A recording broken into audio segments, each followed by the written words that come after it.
नमस्कार दोस्तों, स्वागत है आप सभी का हमारे YouTube चैनल पर। तो आज हम बात करेंगे डीएलएड प्रथम सेमेस्टर 2025 संस्कृत का टेस्ट पेपर। आज है तारीख 15 मई 2025। तो तैयार दोस्तों हो जाइए आज का पेपर देने के लिए। देखिए दोस्तों, आप लोग का जो पहला चैप्टर रहता है विषय आसपास की वस्तुओं पशु पक्षियों के संस्कृत के नाम की जानकारी। ठीक है, कुत्ता का संस्कृत में नाम क्या होगा आप बताइए दोस्तों। आपके सामने 4 विकल्प यहाँ पर दिए गए हैं। तो दोस्तों जो कुत्ता होता है उसको हम सुहाना बोलते हैं, ये हमारा 1 नंबर का सही आंसर होगा। ठीक है, अश्व का मतलब दोस्तों घोड़ा होता है। ठीक है, अश्व का मतलब घोड़ा होता है। गजा का मतलब दोस्तों हाथी होता है। और मयूरों का मतलब दोस्तों होता है मोर। ठीक है, सब समझ गए। अगला क्वेश्चन देखिए, गाय के लिए संस्कृत शब्द क्या होगा। देखिए दोस्तों, गाय के लिए जो संस्कृत शब्द होगा उसका आंसर होगा धेनु। 1 नंबर यहाँ पर अपने आप को दीजिए। बाकी देखिए समझिए पहले। वृषभा का अर्थ होता है बैल। अजय का मतलब दोस्तों होता है बकरा। उष्टा का मतलब होता है ऊंट। ठीक है, सब कुछ जानते चलिए। संस्कृत में पेड़ को क्या कहते हैं अब बताइए। संस्कृत को पेड़ को बोलते हैं वृक्ष। बाकी दोस्तों देखिए यहाँ पर पत्रम का मतलब दोस्तों होता है पत्ता। पुष्पम का मतलब होता है फूल। फलम का मतलब होता है फल। कमल का संस्कृत पर्याय क्या है। तो इसका सही आंसर होगा दोस्तों कमलम। ठीक है, ग विकल्प आपका करेक्ट आंसर होगा। 1 नंबर अपने आपको देंगे। ठीक है, सूर्य का दोस्तों जो मतलब होता है सूर्य होता है। चंद्र का मतलब चांद होता है। जलम का मतलब पानी होता है। तो पहले 4 क्वेश्चन हो गए एक चैप्टर से। अगला चैप्टर देखते हैं संज्ञा लिंग एवं वचन की जानकारी। बालका किस लिंग का शब्द है आपको यह बताना है, बताइए। स्त्रीलिंग, पुल्लिंग, नपुंसक लिंग। बालक है लड़का है ना, समझ गए होंगे पुल्लिंग है। ठीक है, अगला क्वेश्चन देखिए, नदी शब्द का वचन क्या होगा। एक वचन, द्वि, बहु, क्या। नदी शब्द दोस्तों नदी को दर्शाता है इसलिए यह एक वचन होगा। यदि 2 नदियां होती है तो नद्य होता है। अनेक नदियां होती है तो नद्य होता है। अनेक के लिए क्या होता है नद्य, ऐसे। और 2 होती है तो क्या लिखा रहता है नद्यो। ठीक है, ये 2 के लिए, ये अनेक के लिए। अगला क्वेश्चन, फलानी किस लिंग का शब्द होता है ये आप बताइए। फल दोस्तों ना तो स्त्रीलिंग, पुल्लिंग, नपुंसक, बताइए क्या नपुंसक होगा ना। ठीक है, फलानी शब्द फल का बहुवचन रूप है और नपुंसक लिंग है। इसके एक वचन में फलम से इसका लिंग स्पष्ट होता है। शिक्षिका शब्द किस वचन में है। शिक्षिका दोस्तों आपका एक वचन में आ जाएगा। शिक्षिका शब्द एक महिला शिक्षिका को दर्शाता है इसलिए एक वचन में है। अनेक शिक्षिकाओं के लिए शिक्षिका, बाद में बिंदु ऐसे लग जाता है। अगला क्वेश्चन देखिए, चैप्टर 203 आ गया, संज्ञा एवं सर्वनाम शब्दों के सभी विभक्तियों तथा वचनों का ज्ञान। पहला क्वेश्चन आता है, राम शब्द की तृतीय विभक्ति एक वचन क्या होगा, बताइए। रामा होगा, रामेण होगा। रामेण यहाँ पर सही आंसर है। ठीक है, तृतीय विभक्ति करण कारक को दर्शाती है और राम शब्द का तृतीय विभक्ति एक वचन रूप रामेण होगा, जिसका अर्थ होता है राम के द्वारा। ते किस सर्वनाम शब्द का रूप है आपको यह बताना है। तो इसका आंसर होगा दोस्तों तत्। यहां पर 1 नंबर अपने आप को देंगे। इसका प्रयोग वे के अर्थ में होता है। अस्माकम किस विभक्ति और वचन का रूप है। तो दोस्तों ये हो जाएगा हमारा, बताइए पहले सोचिए, षष्ठी विभक्ति बहुवचन। ठीक है, अस्माकम, अस्मद मतलब हम, सर्वनाम का षष्ठी विभक्ति बहुवचन रूप है जिसका अर्थ हमारा होता है।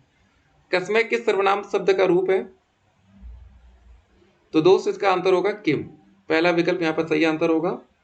ठीक है, ये दोस्तों सर्वनाम का चतुर्थी विभक्ति एक वचन रूप है।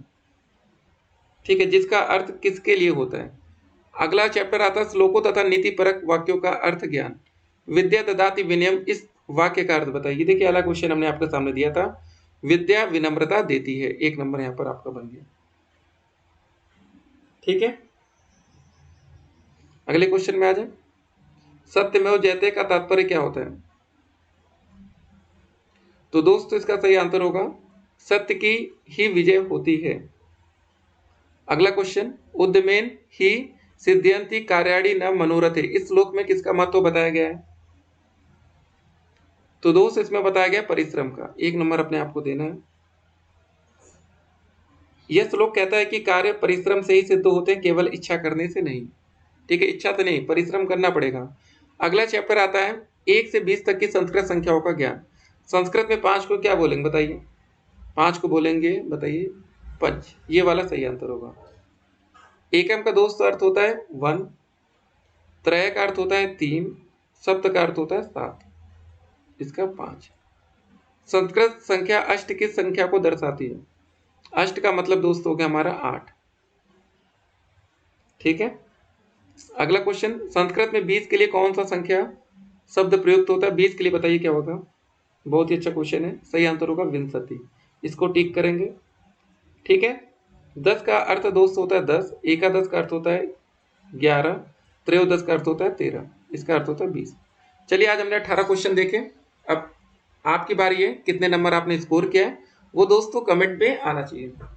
ठीक है, तो देखिए ऐसे थोड़ा थोड़ा प्रैक्टिस अगर आप लोग रोज करेंगे ना तो यकीन मानिए पेपर में एकदम आग लगा देंगे। मतलब ऐसा पेपर करेंगे ना, संस्कृत जैसे मजाक होता है ना वैसा क्वेश्चन पेपर करके आएंगे। 25 में से यार 12 नंबर के लिए बच्चे तरस जाते हैं, लेकिन आप लोग 25 में से 22 नंबर, 25 नंबर, 24 नंबर ऐसा स्कोर करेंगे। अब देखिए कुछ बच्चे कह रहे होंगे सर 22 क्यों बोले, 25 में 25 क्यों नहीं? कभी कभी आप ना सही चीज आते हुए भी गलती करके आते हैं। ऐसा अगर आपको भरोसा ना हो तो आप अपना प्रीवियस ईयर का कोई भी क्वेश्चन पेपर उठा लीजिएगा और चेक करिएगा। 100 में से कम 5-6 क्वेश्चन आप आते हुए गलत करके आते हैं। मतलब ऐसा नहीं था कि आपको आता नहीं था, आपने अच्छी प्रैक्टिस भी की थी, लेकिन हो जाता है, एक प्रेशर होता है ना पेपर के टाइम। अब देखिए संस्कृत का पेपर तीसरे दिन होता है, पहले आप हिंदी का पेपर देंगे, हिंदी का पेपर देने के बाद 30 मिनट का समय मिलता है, उसी के तुरंत बाद संस्कृत का पेपर होता है। ठीक है ना, तो समय भी ज़्यादा आपको मिलता नहीं। अगर आप लोग हमारे साथ पेड कोर्स में जुड़ना चाहते हैं, ठीक है, तो पूरी तैयारी कर ली गई लगभग, आप हमें मैसेज करिएगा, आप लोग को रिटर्न नोट्स भी मिलेगी और सब कुछ मिलेगा। बस जल्द से जल्द आपको मैसेज करना है, बाकी जो भी और अपडेट्स आएंगे अपडेट हम आप तक पहुंचाएंगे। अच्छे से पढ़ाई करिए, किसी भी प्रकार की आपको लापरवाही नहीं करनी है। ठीक है, कोई भी डाउट हो तो आप हमें मैसेज करिए। हर विषय का हम आपके लिए मॉक टेस्ट बना रहे हैं, और मैथ के तो हमने इतने मॉक टेस्ट बना दिए ना यार कि मतलब मजा ही आ जाएगा आपको।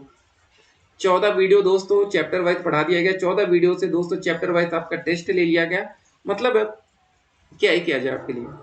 ठीक है, कोई भी दोस्तों आप कोर्स खरीदेंगे उतना मजा आपको नहीं आएगा जितना मजा आपको हमारी वीडियो से आएगा। सब कुछ हम आपको दे रहे हैं, कंटेंट्स दे रहे हैं ताकि आप पढ़ाई करते रहिए और पेपर में 25 में से 25 का स्कोर करिए। 50 नंबर के पेपर में 50 में 50 स्कोर करना है।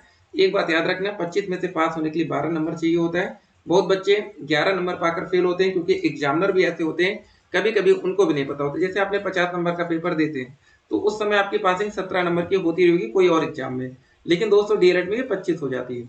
इस वजह से कंफ्यूजन बढ़ता है, जिस वजह से आपकी बैक लगती है। तो हर एक जानकारी आपको सब लोग नहीं देंगे, सही और सटीक जानकारी देंगे। हाँ, पेपर टाइम बहुत से बच्चे जुगाड़ भी करते हैं, तो ठीक है, जुगाड़ पानी क्या होगा वो हम पेपर टाइम देखेंगे। चलिए फिर मिलते हैं, स्टे कनेक्टेड।